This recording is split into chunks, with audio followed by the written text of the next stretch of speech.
Every revolution starts in the minds of the people. Arm yourself for the war of ideas. Take back your life. Take back your liberty. Tom Mullen Talks Freedom.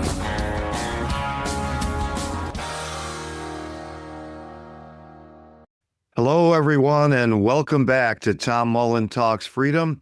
Today is Wednesday, May 20th, 2026. A rather sad Wednesday because it follows on consecutive days, Monday and Tuesday, the Buffalo Sabres being eliminated from the Stanley Cup playoffs and Thomas Massie losing his Republican primary for the 4th District in Kentucky to a non-entity, as the great Tom Woods calls him, Ed Gallrein, a candidate who refused to debate, who made Biden's basement campaign look like a whistle-stop whirlwind, and somebody who was basically a placeholder for three pro-Israel, pro-national security state, pro-establishment Republican boomer billionaires.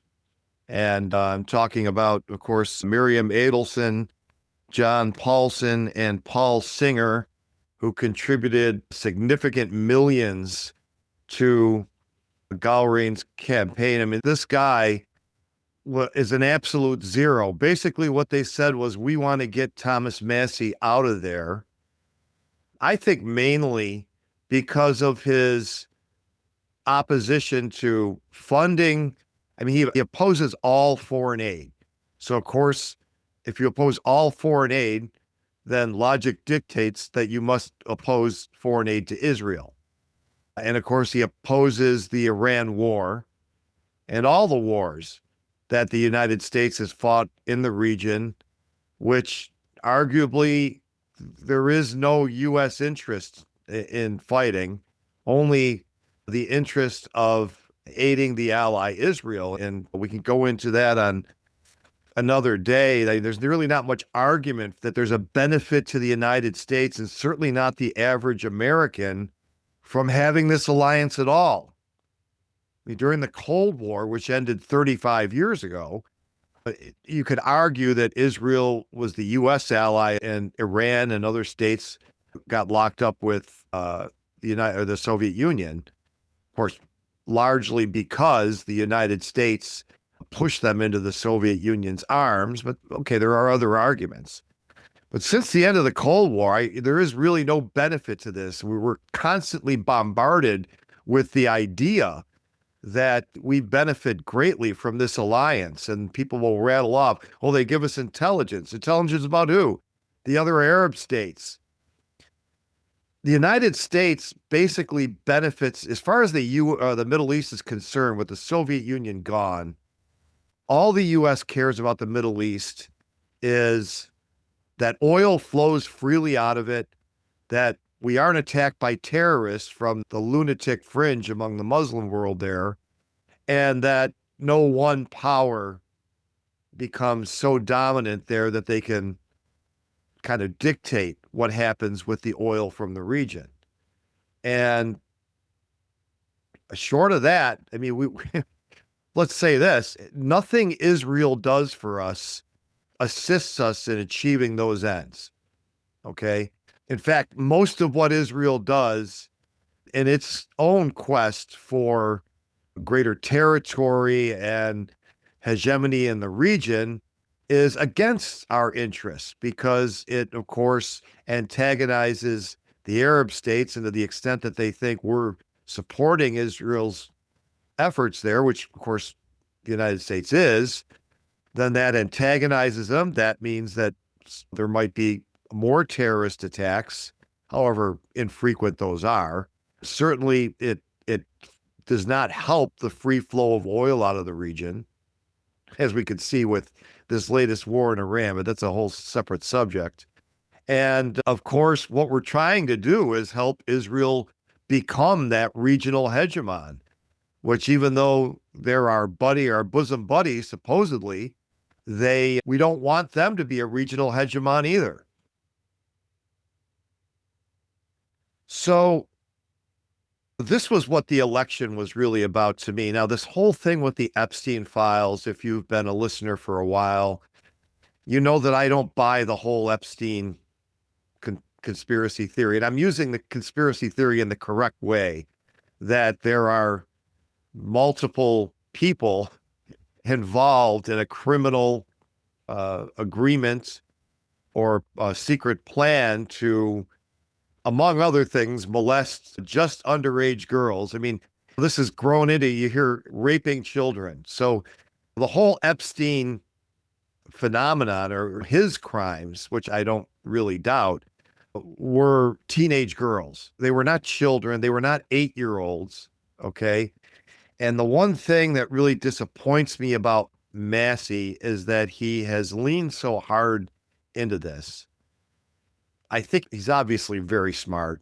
So it's not that he's been taken in by this. He obviously also thought, here, like, these guys are out to get me, and I want to stay in Congress for all the right reasons and reasons that I support.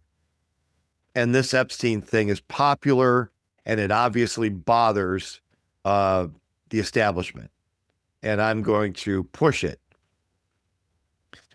But my position remains, I don't think that there was any widespread, or possibly any at all, crimes committed by other elites against underage girls.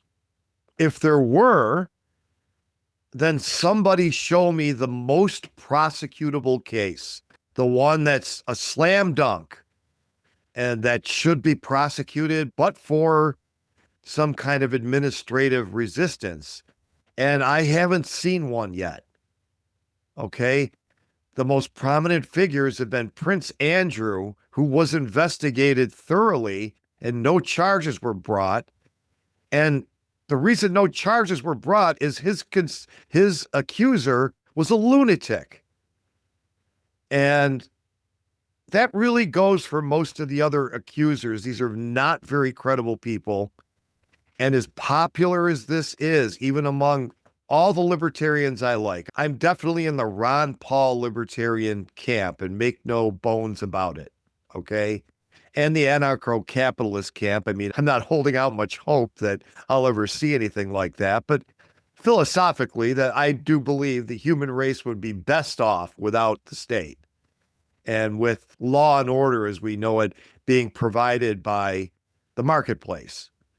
I don't believe monopolies are suddenly good for this one service we need called preserving our property. And that's really the only legitimate, and I got the air quotes up for those listening in their car, the only legitimate role of government is preservation of our property, our lives, our liberty, and our legitimately acquired possessions. Beyond that, not even the founding fathers of the United States believed the government should go. Now, again, there were the Federalists, but they were really just trying to replicate the British system that we had just fought the revolution against. So when I say the founding fathers, I mean the Jeffersons, the Sam Adams, the good guys, the guys who wanted limited government. But anyway, so, I mean, Massie was just great. And I was able, if I were in his district, I would have voted for him early and often, despite my disagreement with him on this Epstein thing. And what really kind of bothers me, and it almost seems like, as much as Trump is doing America last, even though he ran on America first, I mean, one of the things that we all objected to during the time when the Democrats were in power was things like Me Too, and the assumption that we should just believe an accuser without any due process, even if that accuser didn't seem very credible. Now, of course, this doesn't mean that every accuser is lying. A great many of them, maybe the majority of them, are not. But when an accuser comes forward about an incident 20 years ago, a week before an election, I think that person should be heavily scrutinized and should be bringing overwhelming proof beyond a reasonable doubt. And of course, Massie had an accuser like that, and she imploded within about a day of coming forward as a completely non-credible witness. But having had that happen to him, it's just disappointing to me that even during his concession speech, he was boasting about the people whose jobs he had put in his hunting bag, that he had gotten these people fired. Now, one guy was from the World Economic Forum. Okay, so I'm not crying any tears over that guy getting fired, but the idea that we're going to go after people and ruin their lives over accusations that would not hold up in court, which have never been brought before a jury, that should bother us. I mean, I don't like that about Thomas Massie being willing to jump on board with that. And then that said, I think he's the greatest congressman since Ron Paul. And then besides him in my lifetime, congressman being House of Representatives. So we still got Rand Paul in there. And my first reaction, of course, to hearing the news that Massie lost is we just need to get Rand Paul out in 28, and then we could just nuke DC from space, right? It's the only way to be sure. And I put up the Sigourney Weaver meme, if only, right? So and I just also wrote down the names of the billionaires in question. Again, they were Miriam Adelson, widow of Sheldon Adelson, the lifelong pro-Israel and neoconservative donor without whose money many Republicans could never have been elected. And then also John Paulson and Paul Singer. And at least two of these are boomers. Adelson and Paulson are boomers. Singer was born in 44, so technically the year before the baby boom started. I was born the year after the baby boom ended, so I'm a Gen Xer, but I'm the original. It's the prototype, so to speak. So in addition to being part of this neoconservative cabal in Washington, they're also part of the worst generation in American history, the baby boomers. We kind of typically think of those as left-wingers, but there's right-winger baby boomers too. And just to give you an idea of how important this is, let's take a look at something from Interactive Polls that got some numbers for us on demographics in the Massie election. And I'm going to put my screen up here if I can manage not to screw this up. And there you go. What you should be seeing is that in this election, basically, Massie won by a landslide with everybody under 55 years old. Age 46 to 55, he won by 17 points. Age 36 to 45, he won by 38 points. Age 26 to 35, he won by 56 points. And ages 17 to 25 by 25 points. Okay, so it's just a blowout. Anyone under 55. Now, what about people over 55? And they all went for Gowrie. 56 to 65, he won by 18. 66 to 75, he won by 35. And age 76 and above, he won by 33. So here's just one more reason we got to get rid of these people. Unfortunately, they're not that old. I mean, the people in their 50s and 60s, well, some of those are not boomers, okay? So you've got to be over 60 to be a boomer. I'm 60 and I'm the first generation Xer, okay? But these people are going to be around for a little while longer. And boy, the poison pill that just keeps on giving. I mean, everything from the Great Society on, and everything that has just been horrible in American politics, we can blame on this generation. I know my friend Jim Ostrowski is throwing things at his computer screen right now if he's watching. Jim, you're exempted. You're not part of the problem, but all your compadres are. So there's that. So there is light at the end of the tunnel that this weird age-related Israel focused foreign policy that no matter what else a congressman stands for or accomplishes, this one issue, you'll get millions of dollars poured into some obscure part of Kentucky to get him out of Congress. And one of the excuses was, well, he voted against the big, beautiful bill. Of course, the big, beautiful bill was big because it was spending so much money. That's what he objected to. And it passed without him anyway. So it's not like he obstructed anything. It's like these zombies, they brook no dissent. Like they can't even have one guy in there playing the devil's advocate against what they want. No, we got to get him out. So all of the arguments that Massie had to go because he voted against Trump were just a lot of noise. No bill failed to pass because Massie voted against it that the Republicans wanted. Okay. The only thing was he was vocal against funding all these wars in the Middle East and in Ukraine. Trump is trying to wiggle out of Ukraine under the delusion that he's an innocent third party. Let me take down this poll. If you want to look one more time, take a look over some of these numbers here. Again, anybody under 55, that whole voting block from age 17, I don't know if you can vote at 17 in a federal election, but 18 all the way through 55, Massie wins by a landslide. And everybody over, Galrain wins by a landslide. So we'll look at something else in a minute. But yeah, this whole argument that he votes against the party is bullshit.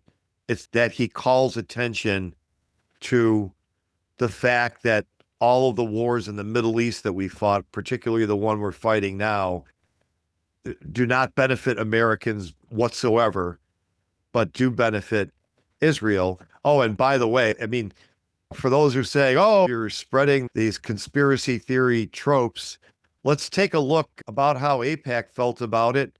So AIPAC very happy. Ed Galrain's victory in Kentucky and Clay Fuller's win in Georgia ensures two outspoken pro-Israel voices are positioned to fill seats previously held by outspoken detractors, Thomas Massie and Marjorie Taylor Greene. Our community was proud to help pro-Israel candidates win these races.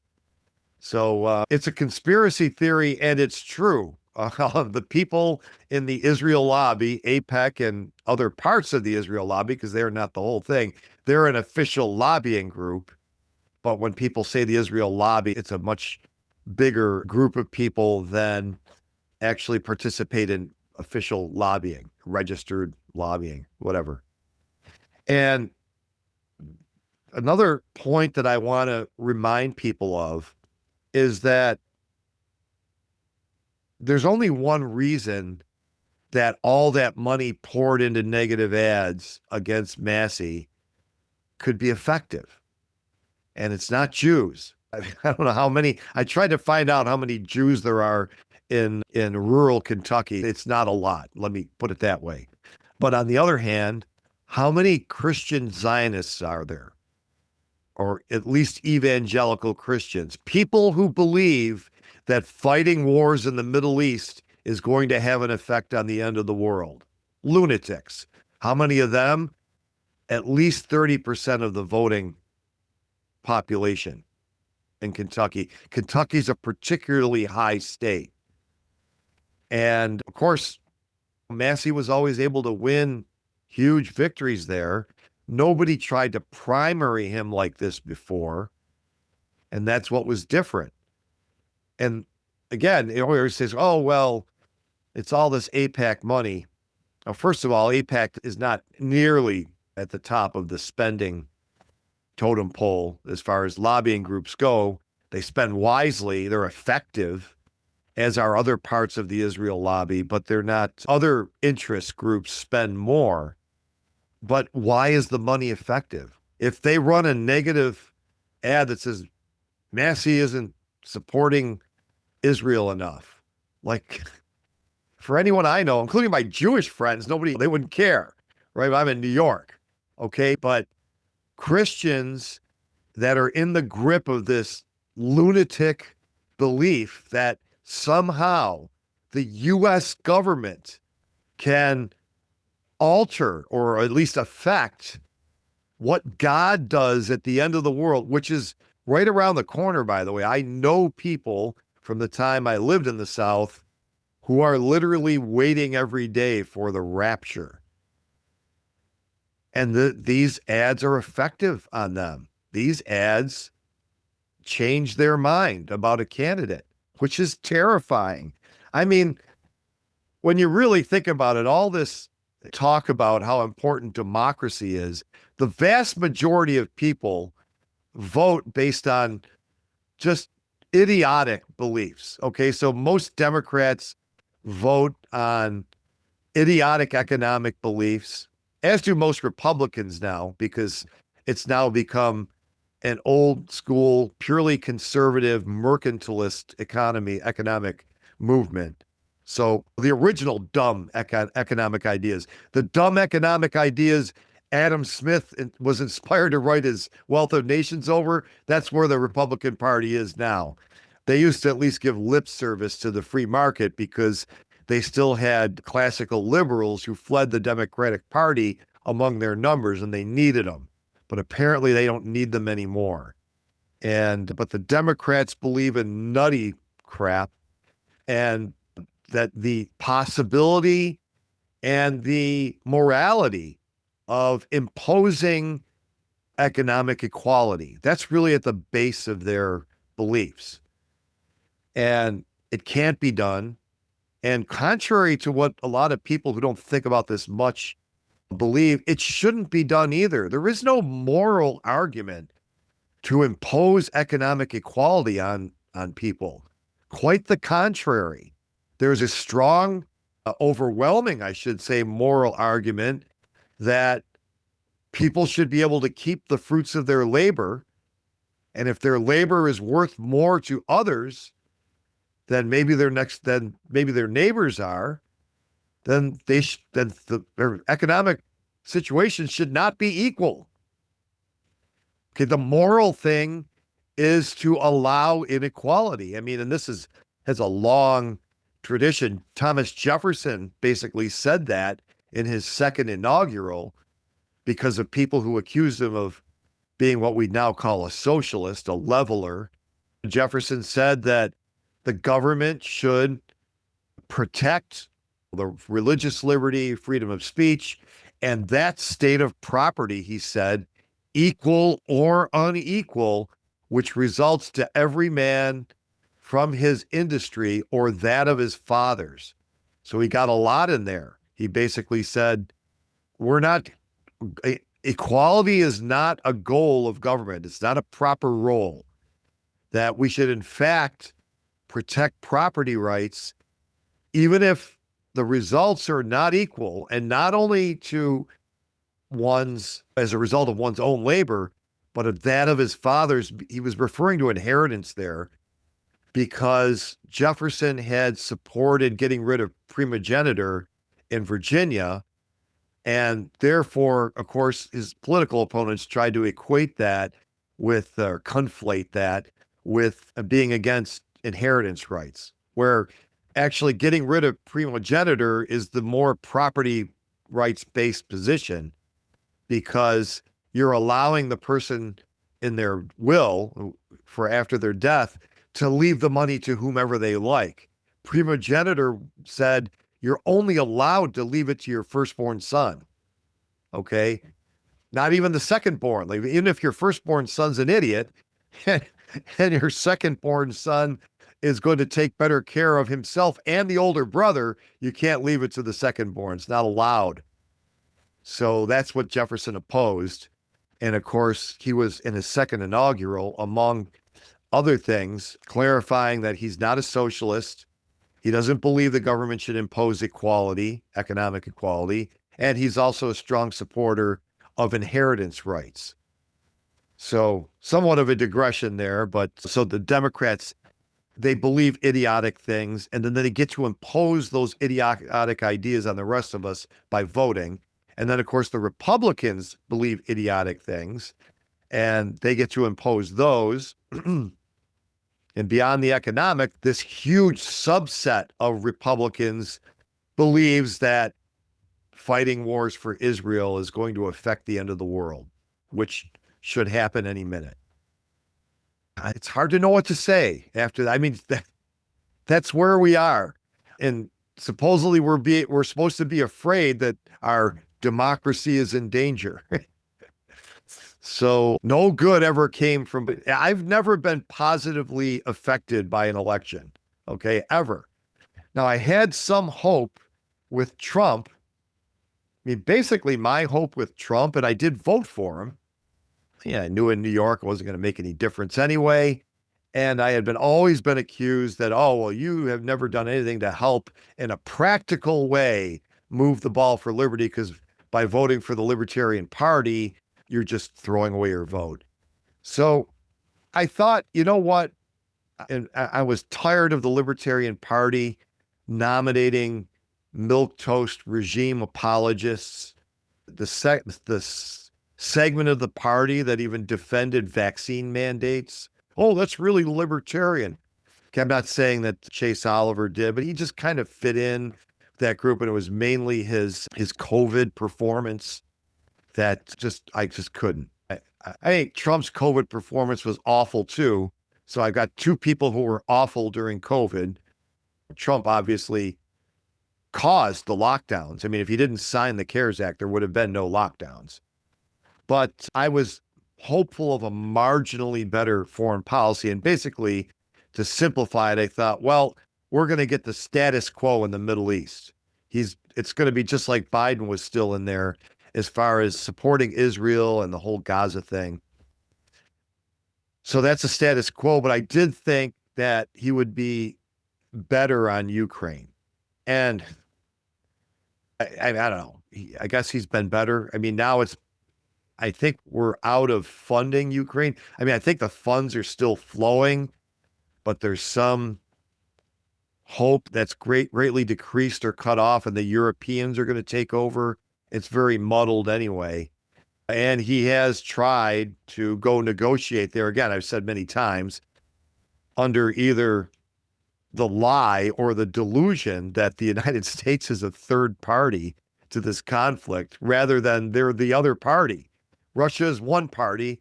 The United States is the other. Ukraine is the proxy. Ukraine's government is the puppet. Ukraine's people are the victims of both sides, the Russians and Washington, D.C. That's the Ukraine war. And really, it doesn't look like that's anywhere near ending. The Iran war, I don't know how they're going to end it. And I made a little chart just to demonstrate why I say I don't know how the Iran war is going to end. So I've talked about it without kind of putting up a visual. Let me do that right now. All right, so this is nothing fancy here, but it's just a Word document. I just scribbled these down before I got on here so that you could see. All right, so, I mean, basically, this isn't all of the points. These are the main U.S. positions, the main U.S. demands, and the main Iranian demands. So the U.S.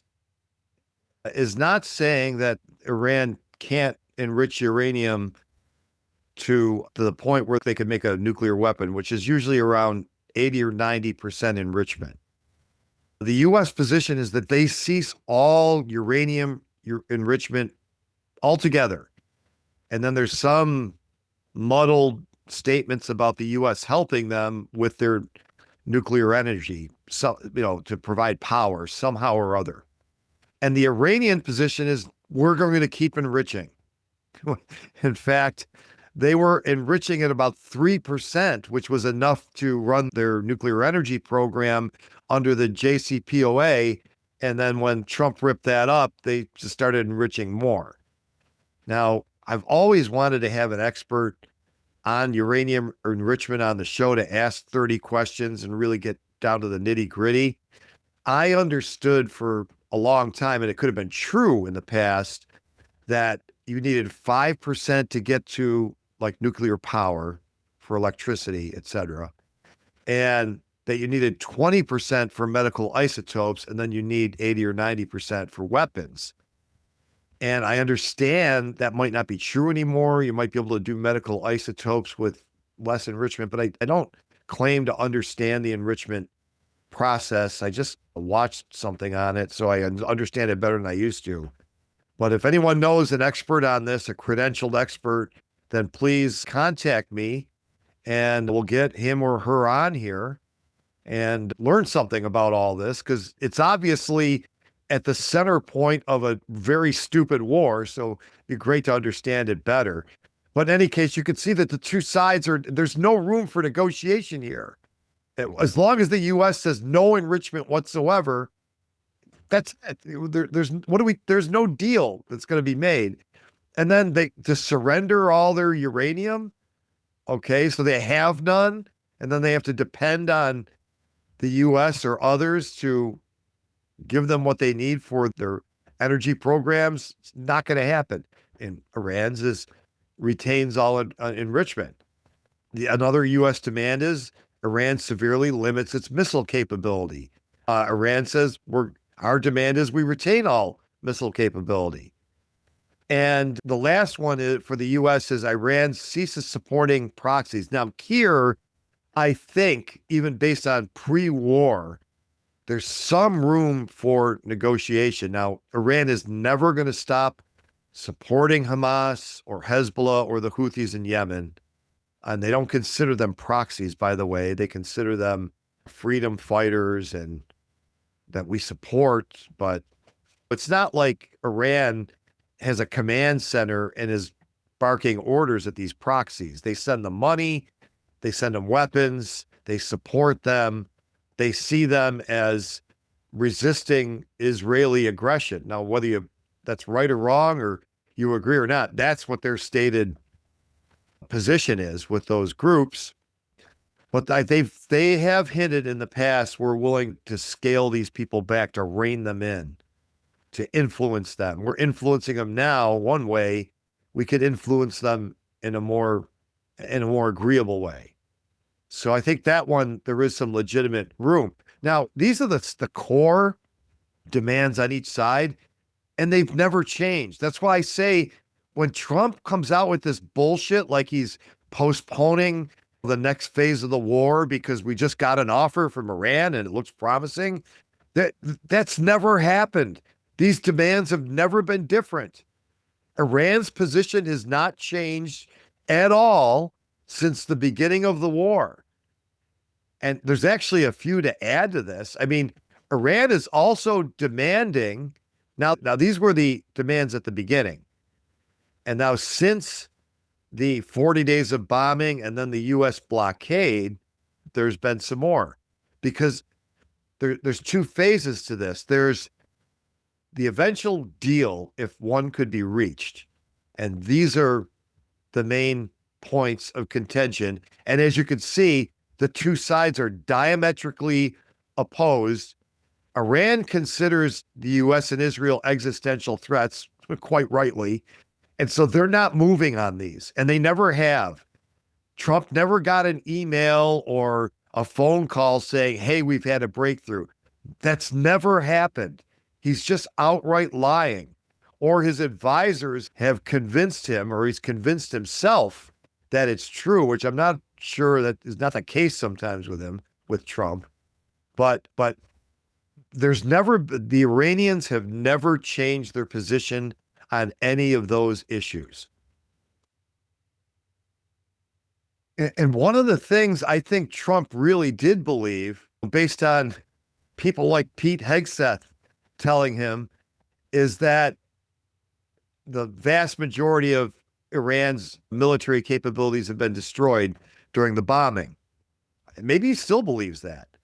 And of course, you know that the deep state, a lot of which was opposed to this war, believe it or not, has been leaking to the New York Times that know about Iran retains about 75 to 80%, or maybe it was 75 to 85%, whatever, most of its pre-war capability. And a lot of it they've rebuilt. and that the U.S. hasn't touched anything they had underground, which was a huge percentage of their capabilities. So as time goes on, it becomes true who's correct on this, right? I mean, if Iran's capabilities were destroyed, then the U.S. could open the strait against Iran's will, but they can't. Okay, they can't because Iran can still sink your ships if you sail through there without their permission. All right, how long does it have to go on until all of these Trump diehard supporters who support this dumb war admit to themselves, no, that's not true. If the U.S. could open the strait by force, it would. If the U.S. could resume bombing, it would. Now, I guess it could resume bombing, but Iran has made it clear that there will be no delay this time. They will immediately attack the Gulf states. And that will cause a global depression that will take a long time to end. Because now you're not just talking about oil and fertilizer and other things being held up and delayed. You're talking about the production of them being destroyed and then would have to be rebuilt. So we're at a point where I just don't see how this is going to end.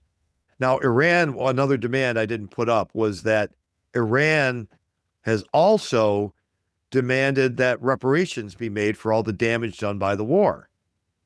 So I don't know what number they may have come up with, if any at all. But what they're saying is we're going to collect tolls at the Strait of Hormuz until we're made whole from the damage done by the war. And of course, we're going to collect those tolls from the U.S. and the U.S.'s allies and not from our partner, China. Maybe they are collecting from China. I don't think they are. So again, if the U.S. could force them to stop doing that, they would.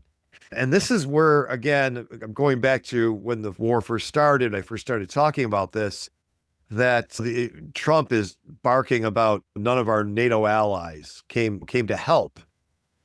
What's NATO going to do that the U.S. military can't do?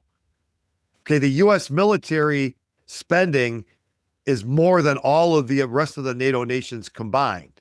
Well, I don't know now that there's 50 or whatever, 40 nations in there, maybe that all of the major ones.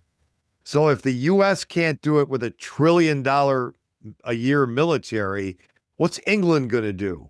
What's France going to do? What's Germany going to do? Nothing. That's why they didn't help. They don't know. What are they going to do? If the U.S. can't, bringing a German ship in there isn't going to change anything.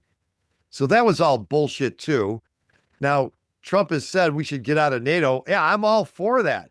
That would be the silver lining to this otherwise dark cloud. Two silver linings. The fact that all our bases are destroyed in the Middle East. And if we brought the troops home, that would be great with me, especially since we didn't get them killed. Total win. We got 6 guys killed, and I don't want to downplay that, but we didn't get thousands killed, thank goodness, so far. So if we left the Middle East, that'd be good with me. If we left NATO, that'd be good with me. Win-win. Although that's not what Trump's trying to do. The problem is we can't get out of this war. And there's just the only way out that I can see is if Trump agrees to Iranian demands, which means he agrees that they can keep enriching. And I'm sure they would agree to some kind of limit on that. And inspectors making sure the limits were enforced, were being obeyed. We already had that. One of the very few good things about the Obama administration was JCPOA, which the Europeans stayed in after the U.S. left. So they may agree to that, but that's a huge loss. I mean, Trump, they had to go so long on this to say, oh, you have to stop completely, a ridiculous demand. And if they get them to agree, we'll only enrich to 10% or 20% or whatever. I mean, they had them at 3. Iran's not going to be willing to go back to the JCPOA. They're going to want something less restrictive because they've won the war and the winners get to dictate the terms. So if they agree to that and somehow or other they let them keep their missile capability. I mean, basically what Iran is going to insist on is that they keep missile capability to strike Israel in retaliation for Israel attacking them. Or not. The capability could be offensive too. I mean, they're saying they wouldn't do that, but whatever. I mean, that's going to be a red line for them. The U.S., of course, all the limits the U.S. have demanded would make their missile capability unable to hit Israel. So that's what's all this is about, is Israel. And again, we're at a point where I don't see where the two sides can make a deal there, unless the deal is Iran wins, because they've won the war. And when I say they've won the war, it's in two ways. Trump's the whole 4D chess thing. Well, obviously the chess game, I mean, basically what the U.S. did was bring their queen out two rows in front of their pawns and let it get captured like on the third move. That was the 4D chess played by the great chess master, because he did this thing that for decades people were saying the first thing they're going to do is close the strait, and we don't have a good way to open it. They were telling Bush that 20 years ago when he wanted or was thinking about invading Iran. They told Obama that. They told the first Trump that. No, they told Biden that. This is why no U.S. president has done it. They're going to close the strait. We don't have a good way to open it, and they're going to bomb our bases, and we can't really protect them completely, and we're going to lose a lot of troops. Now, they evacuated the troops, so that almost seems like they knew the argument against this, and they still did this anyway, ignoring the whole strait thing, and now they're in a situation they can't get out of. Just monumentally stupid from the empire's perspective. I mean, I'm against the war because I don't like the empire. I want the republic back at the very least. But even if you are pro-empire, it was still stupid. It was still a bad move, as we can see, because it's May 20th and there's no end in sight. And the Iranians are not just saying, we won't give in to your demands. They're not even willing to talk. Now, we're not coming to any more negotiations. That's the stance of a victor, my friends, not somebody who's been totally destroyed and is in disarray and we can't find someone to negotiate with. This is just all bullshit. They're negotiating with the Russians. They're negotiating with the Chinese. No problem there.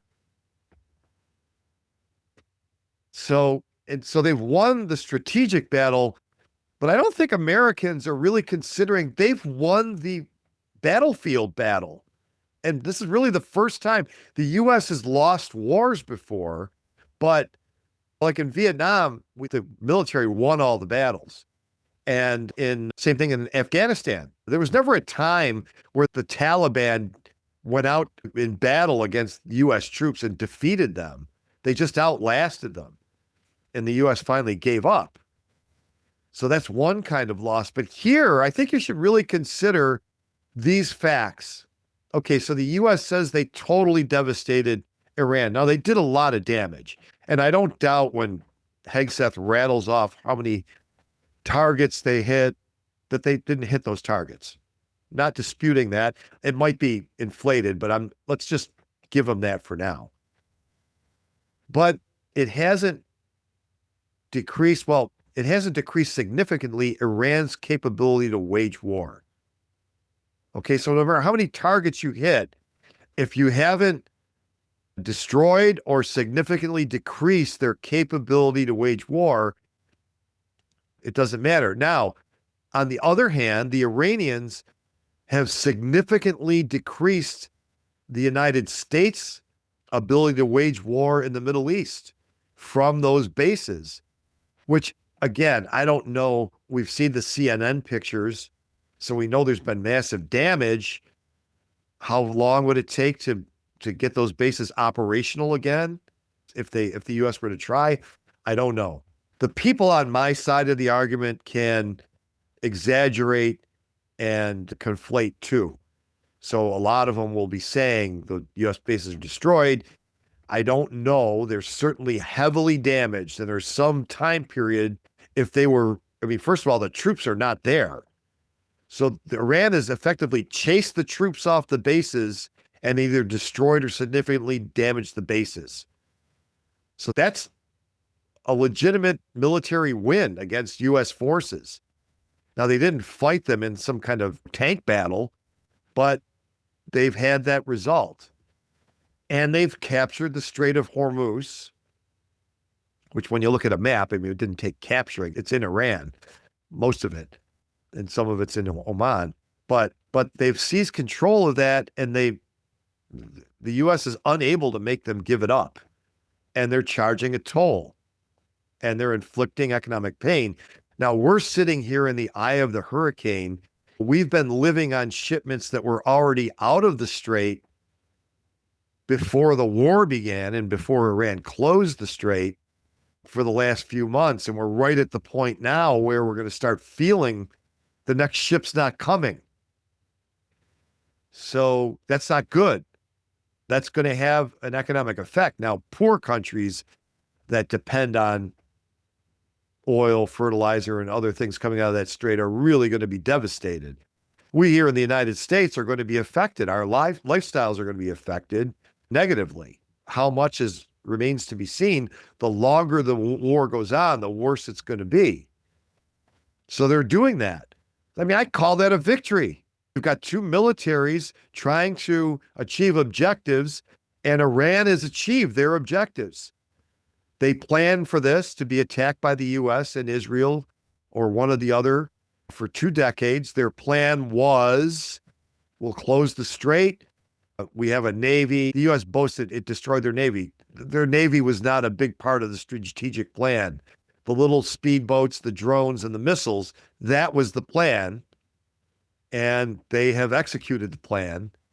And they have achieved the results that they set out to achieve if attacked by the United States. They've closed the strait. The U.S. can't reopen it. They've destroyed the regional bases. U.S. can't send the troops back there, at least not right now. So they've achieved their objectives. Now, they want the war to end, and it's not like they're not suffering any pain from this, but they planned on the pain.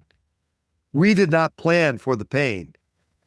Trump thought he was going to go in there with a decapitation strike with the Air Force and knock off their leadership, and then they were going to throw up their hands and surrender, and it didn't happen. Now, of course, and I get this on my social media feeds, this bullshit that 95% of the Iranian population wants to be free of the mullahs is just that. It's bullshit. The Iranians did not kill 40,000 unarmed protesters. They killed 3,000 armed by the CIA, Israel, and MI6 rebels in their country. That's who they killed, who had killed Iranian policemen, hundreds of them. That's who the Iranians killed. And from that, the propaganda machine turned it into 40,000 unarmed protesters. From 3,000 CIA armed rebels to 40,000 unarmed protesters. It's a little like the Epstein thing from 16-year-old girls who willingly, but it was illegal to hire them as prostitutes, to raping children. It's kind of the same thing. You know what I mean? So anyway, that's where we are. I don't see this is going to end anytime soon. And if it does, it's going to be the U.S. basically admitting defeat, giving in to the Iranian demands. I mean, hopefully I don't really care, but the U.S. can probably spin it into some kind of victory. We've eliminated Iran as a threat because now they've finally agreed to not have a nuclear weapon, as they've been agreeing to for decades, since like the early 2000s, when they abandoned their program, allowed inspectors to confirm that. And our intelligence community agrees to this day they're not trying to build a nuclear weapon. And this isn't just whispers. They publish the results. I've had it on the show notes page. If I remember, I'll put it back up again, or you can go back and find it on previous shows, that the intelligence community publishes reports on this. And their conclusion is Iran is not trying to build a nuclear weapon. That's been their conclusion for over 20 years. So the Trump could maybe say, well, they've agreed not to build a nuclear weapon without saying the word again. And maybe he'll say they agreed to limit enrichment to X, which they've already done in the past. I mean, I don't care. If Trump spins it as a victory, this utter defeat, and we get out of there, that's fine with me. That'll make the boomers happy. Okay. And hopefully we don't do something this stupid again till they've died off. And it'll make DC a safe face. And we can walk away from this very, very dangerous and stupid war that Trump broke his most important promises to get us into. And that's really our only hope at this moment. And again, for opposing this very stupid, immoral, aggressive, and counterproductive war, for opposing that, Massie was basically bought out of his congressional seat by 3 billionaires and the Israel lobby. And that's where we're at.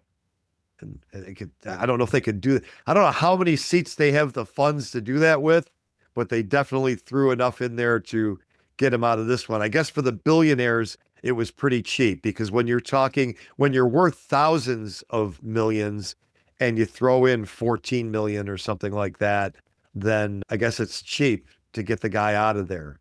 And now we'll have no one in the House speaking up about this. They got Marjorie Taylor Greene out as well, as you can see.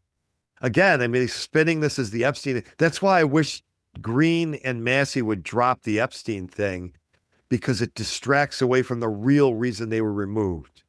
Because I think the Epstein thing it's a hoax. And that's opposing U.S. foreign policy, which is centered in the Middle East around Israel. That's why they were removed.